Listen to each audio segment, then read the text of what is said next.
前2期我们聊到，在道西基地发生的人类与外星人的小规模冲突。本期我们继续来讲规模更加庞大的人类与外星人之间的交火事件。关于道西事件，其实还有一场不为人知的大战，曾经在美国的地下进行，那就是道西战争。除了施耐德爆料道西基地外，还有另外一位神秘的爆料人，但是他的资料信息并不多。我们说说这个泄密人，他叫做托马斯。他从1961年开始为美国官方服务，在1979年的年尾，托马斯收到军方的秘密指示，他被委派到新墨西哥州的道西基地担任安保系统专家，工作内容是维护地下基地的视频监控系统。起初，军方对托马斯和几个新加入的同事说，道西基地是一个医疗实验室，专门研究绝症的解药，里面的实验体都是一些患上严重精神病的人。然而，随着时间的推移，他开始在基地内部发现了一些奇怪的地方。直到他在监控系统见到了第一个灰人，而且不止一次，数以千计的灰人和蜥蜴人出现在道西基地。从未见过外星人的托马斯和他的同事都被眼前的景象吓得目瞪口呆，但因为他们本身就是军人，他们能勉强控制住自己的情绪。但是随着时间的推移，发现事情远比他们见到外星人更加可怕，更加残忍。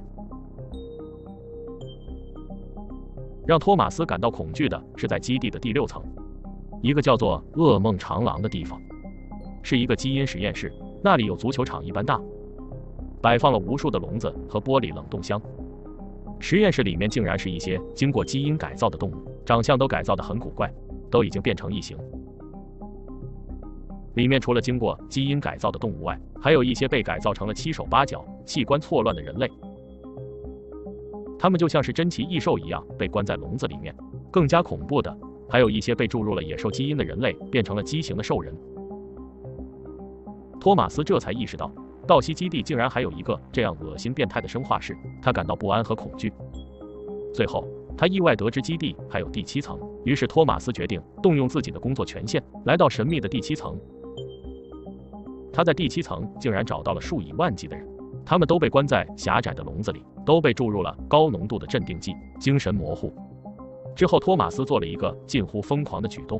他违反禁令收集到其中10个人的名字和住址，并趁着假期的时候和警队的一个朋友确认，最后得知这些人全部都是失踪人员。当托马斯知道这个可怕的真相之后，他和他的同事就更加陷入了恐慌之中，他们无力改变，有一种绝望的无力感，但是他们不敢轻举妄动，只能默默地祈祷有人来拯救这个实验室里无辜的人。他说数个月后，他的祈祷终于得到了回应。时间来到1977年6月14日，刚刚任职的美国总统卡特在白宫的办公室，国务卿首次向他报告了外星人的情况。当卡特听到灰人和蜥蜴人在自己的国土内疯狂绑架人民的时候，卡特思考了很长的一段时间，随即组织了秘密部门，计划对抗那些邪恶的外星人。他们一直努力收集各种情报。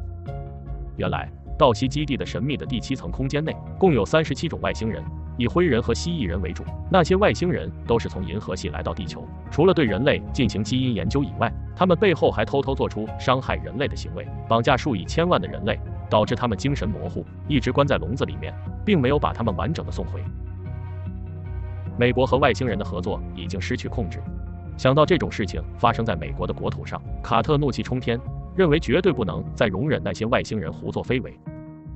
最后，卡特政府在1979年的年尾决定对道西来一个总攻，解救到西基地被困的人。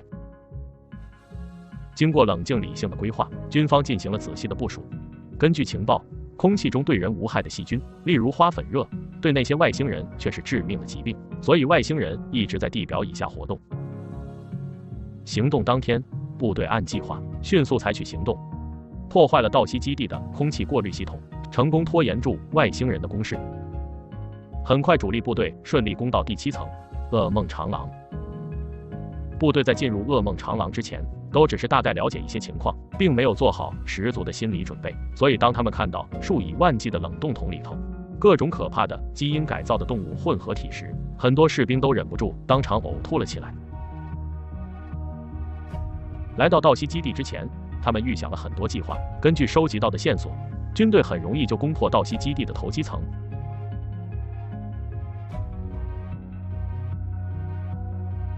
直到部队攻进入了噩梦长廊，事件突然变得很糟糕，面临一个很严重的问题，就是第7层被关押的人类数目比预期多了10多倍，超过了3万人。另外还有1万多个受害人已经被绑在高速列车上，就是我们上一期说过的，在军事基地里的那辆高速列车上，目的地是其他地下基地的生化实验室。所以原本预计在半个小时内完成的计划被突发状况给打断了，特种部队原定的攻击任务不得不改为拯救人员。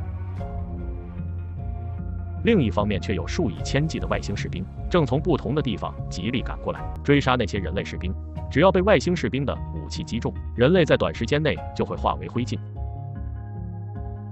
紧急时刻，另外一股部队成功炸开了2个通风井，加速了疏散人群的速度。经过1小时的战斗，军方高层见情况越来越严重，下令全军撤退，把已经获救的人类由军车和飞机运走。军队也立刻撤离这个梦魇般的外星基地。另外，2个出色的军人还偷了2架外星飞船。就这样，所有人都撤到了51区。但纵使如此，整场行动最终只解救了3600名人类，还有数以万计的人仍被遗留在道西基地里面。而托马斯当时还在里面工作，部队攻进来的时候，他们全都被当作敌人，遭到部队攻击。托马斯和12位同事趁乱逃离了道西基地，并带走了很多日后成为道西基地证据的照片、文件和影片。当托马斯联络自己的妻儿时，得到的回复却是他们已经被秘密政府转移到了指定地点，并警告托马斯，如果不交回秘密资料，他的妻儿将被处置。而托马斯深知他的妻儿可能已经被害，政府只是想把他骗回去，所以他决定开始逃亡。随后数年，托马斯过着亡命之徒的生活，不断由一个国家而走到另一个。此后托马斯下落不明，目前道西基地再也没有公开任何消息，成为谜一样的存在。看来这场阴谋只能让时间给出答案了。好了，本期视频到此结束，感谢大家观看，欢迎在评论区说说你的看法。如果觉得我们的视频不错，记得关注我们，长按点赞也能让我们做出更好的视频。在这里真诚的感谢每一位支持我们的朋友。生活是美好的，保持好奇心生活，我们下期视频再见。